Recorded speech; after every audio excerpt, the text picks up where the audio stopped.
অনেক দিন ধরেই ভাবছিলাম একটা ট্যাটু করাবো, কিন্তু সময় সুযোগ কোনোটাই হয়ে উঠছিল না। তো চলো বন্ধুরা, আজকে তোমাদের সামনে সেই গল্পটাই তুলে ধরবো যে কোথা থেকে করালাম ট্যাটুটা, কিভাবে করলাম, কেনই বা করলাম, কত টাকা খরচা হলো, সমস্ত কিছু। আজ দিনটা ছিল শনিবার। অফিস থেকে ওই 6:30 7টা নাগাদ বেরিয়ে সোজা চলে গেলাম ভুবনেশ্বরের ডিএন মলে। ডিএন মলের গ্রাউন্ড ফ্লোর গ্রাউন্ড ফ্লোর না, বেসমেন্টে এটা একটা খুব সুন্দর ট্যাটুর দোকান, খুব হাইজেনিক মেনটেন করে। আর এখানকার যেই ছেলেটি দেখাশোনা করে সে হচ্ছে পশ্চিমবঙ্গেরই নদিয়ার ছেলে। এর আগে আমি দুবার এখানে ট্রাই করেছিলাম, কিন্তু একবার ছিল হচ্ছে কারিগর ছিল না, আর একবার আমার সময় হয়নি। তাই এইবারে যখন সময় সুযোগ দুটোই পেয়ে গেলাম, তাই চলে এলাম। আমি যে সিম্বলটা সিলেক্ট করেছিলাম সেটা হচ্ছে শিবেরই একটা ত্রিশূলের ছবি, কথাতে আছে না আমার নাম শঙ্কর, আর তার সাথে পছন্দ করে ট্যাটুটাও আমি সিলেক্ট করেছিলাম। হাতের কোন অংশে করেছি সেটা তোমরা ভিডিও থেকে বুঝতেই পারছো।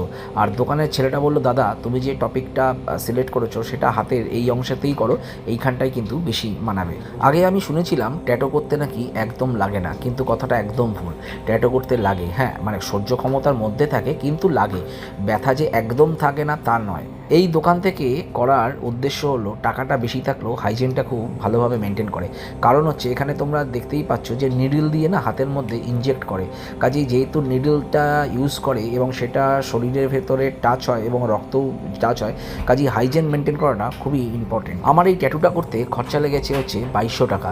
আর দেখতেই পাচ্ছ ফাইনাল লুকটা কেমন হয়েছে। হর হর মহাদেব। কারা কারা আমার এই ভিডিওটাকে ভালো লাগলো অতি অবশ্যই কমেন্টের মাধ্যমে জানিও। আজকের মতো বিদায় নিচ্ছি, টাটা।